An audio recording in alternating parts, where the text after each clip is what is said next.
Şimdi bu hafta hemen hemen bulunduğumuz her ortamlarda bir gündem konusu vardı. Birkaç gün önce veya bilmiyorum İstanbul'da tevhid müdafası derslerinde Ebu Hanzala'ya bir soru geliyor. Ebu Katade hakkında ne dersiniz diye. Kardeş o soruya cevap verirken, Ebu Katade hakkında konuşurken, o Ebu Katade ki diyor Elbani şöyle şöyle dedi diyor. Elbani hakkında da bazı şeyler söylüyor. Bu hafta gittiğimiz yerde, burada da hakeza devamlı bu soru soruldu. Siz Ebu Katade hakkında, Elbani hakkında ne diyorsunuz diye. Kişiler hakkında 2 yıldır burada derslerime katılan var benim, değil mi? Birçoğunuz burada 2 yıldır katılıyor. Şahıslarla ilgili hiç konuşmadım ama bugün konuşacağız inşallah biraz. Bir vücubiyetten dolayı konuşacağız. Ancak konuşacağımız konu şu olacak.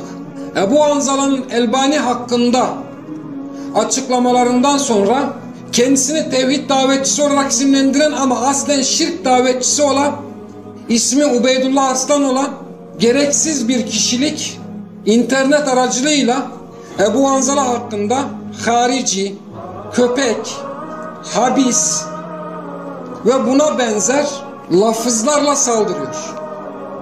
Dedim ki 2 yıldır 10-12 yıldır derslerime katılan kardeşler var. İsim vererek hiç konuşmadım ben daha. İsimsiz sordunuz bana, değil mi? Fikir sorun bana, isim vermeyin dedim. Ama bir, Allah subhanehu ve teala bizden kardeşlerimizin ırzını korumamızı istiyor. Irz ile kastedilen haysiyet ve şereftir, onurdur. Resulullah sallallahu aleyhi ve sellem kim Müslüman kardeşinin ırzını savunursa Allah da kıyamet günü onun yüzünü ateşten savunur. Ya da Allah da kıyamet günü onun ırzını savunur şeklinde Resulullah sallallahu aleyhi ve sellem'den birçok hadis gelmiştir. İşte bu şer'i gereklilik aynen bu şekilde bizim kardeşimizi savunmamızı gerekli kılıyor. İşte bugün soru cevap almamamın ve sadece bu 2. bölümü bu konuya tahsis etmemin sebebi budur.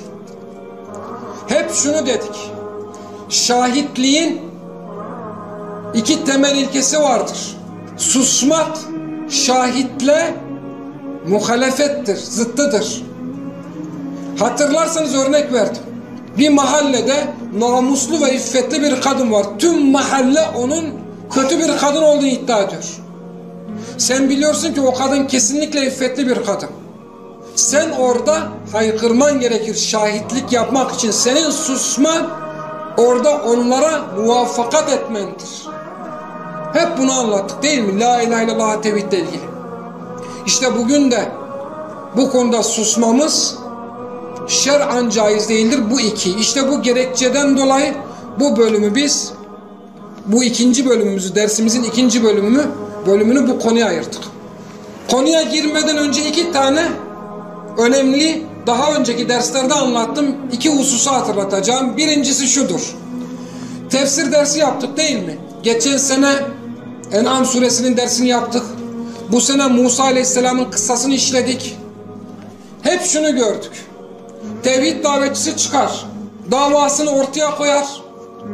Şirk ehli şair, büyücü, mecnun, deli ve ila ahir buna mutlaka bir yafta yapıştırır.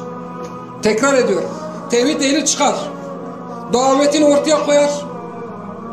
Şirk ehli o ortaya konulan daveti reddedemez. Çünkü batıl ehli zayıf ehlidir. Onların evi örümceğin evi gibidir. Ve inne evhenel buyuti le beytul ankabut. Onlar isteyenin de istenilenin de aciz olduğu bir dinin sahiptir. Bundan dolayı tevhid ehli neye davet etti? Çık karşısına, onun davete ile ilgili ne söyleyeceksen söyle. Böyle bir cesareti yoktur. Çünkü elinde bir gücü yok ki. Batıl zayıftır. Bundan dolayı zayıfsın, ne yapacaksın? Çamur atacaksın. Yapacağın hiçbir şey yok. Ne yapacaksın? Çamur atacaksın. Birinci esas bu. Tarih boyunca bakın. Ey Şuayb diyorlar, sen içimizde ümit beslenilen biriydin. Ümit beslenilir veya beslenilmez. Siz kelimeniz varsa, söyleyecek sözünüz varsa onun getirdiği daveti reddedin. Elinizde ilminiz varsa. Yok, ilminiz yoksa susun, ama şirk ehli böyle bir şahsiyet ve onurluluk gösteremez. Bu birinci husus. Birçok derste bunu anlattım ben size. İkinci husus. Tevhid ehli gelir. Sizin Allah'tan başka ilahınız yoktur der. Allah'tan başka taptığınız ilahlar acizdir der. Şirk ehli ne der? Sen de bizim gibi bir insansın. Bu iddianın cevabı bu mu? Değil. Yani meseleyi başka yerlere çekerler. İddianın içeriğine dair söyleyecekleri hiçbir kelime yoktur. Meseleyi ne yaparlar? Başka alanlara kaydırmaya çalışırlar. مَا لِهَذَا الرَّسُولِ يَأْكُلُ الطَّعَامِ وَيَمْشِي فِي الْأَسْوَاقِ Bu ne biçim bir Resul? Çarşıda pazarda geziyor, yemek yiyor. Mekkeli müşrikler Resulullah'tan için böyle diyorlar. Niçin? Mekkeli müşrikler bir Resul nasıl olur bilmiyorlar mı? Biliyorlar. Öyle değil mi? Biliyorlar.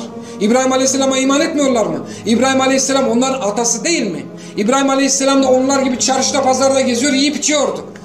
Ama Resulullah sallallahu aleyhi ve sellemin sözünün karşısında söyleyecek hiçbir sözleri olmadığı için halkı Resulullah sallallahu aleyhi ve sellem'den uzak tutmak adına böyle peygamber olmaz bu adam, çarşıda pazarda geziyor, bu da bizim gibi bir beşer şeklinde mevzuyu hep başka tarafa aktarıyorlar. İşte kardeşler, günümüzde de ne zaman ki tevhid ehli birisi bir kelam etsin, şirk davetçileri ya harici vasfı vurur ya da meseleyi başka boyutlara çeker.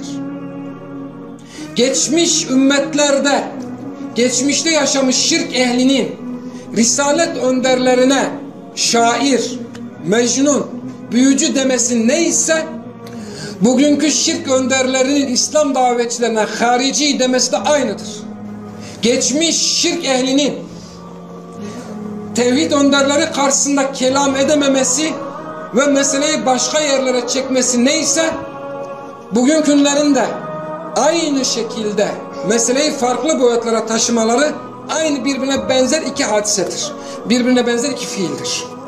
Bu iki hatırlatmadan sonra Ebu Hanzala diyor ki, bir, o Elbani ki Allah'a ve Resulüne küfretmek mutlak surette küfür değildir diyor.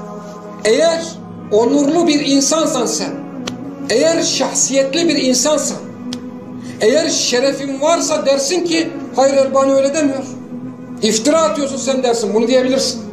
Ya da Elbani böyle diyor ama hata ediyor diyebilirsin. Ya da Elbani böyle söylüyor, doğru söylüyor. Üç şey söyleyebilir şerefli ve onurlu insan. Onur ve şeref yoksun insan ancak şöyle söyler: vay harici vay. Bizim konuştuğumuz haricilik değil. Bizim konuştuğumuz habislik, pislik, köpeklik değil.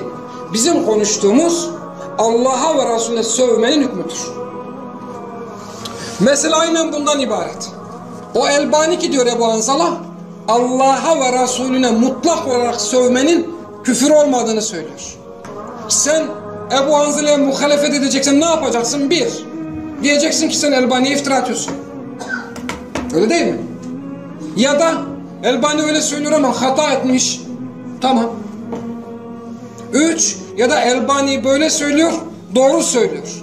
Üçünden birini söyleyeceksin. Ama sen bu üç konuda da kelam etmezsen, habis, köpek, harici dersen, vallahi kusura bakma, senin yaptığın geçmişte selefin olan şirk önderlerinin yaptığının aynısıdır. Elbani diyor ki Allah ve Resulüne sövmek ma nera zâlike alel-itlâk, mutlak bir küfür görmüyoruz diyor. Sövmek cahillikten kaynaklanabilir, terbiyeden uzaktan kaynaklanabilir, gafletten kaynaklanabilir, bazen de bilerek olabilir. Bilerek olursa küfür, bilerek olmasa küfür değildir diyor. Aynen ifadesi bu. Şimdi biz kardeşimize saldıran kişiye soruyoruz: sen bu akidede misin değil misin? Bize sadece bunu söyle. Evet, ben de bu akidedenim de, ya da hayır, ben bu akideden beriyim de.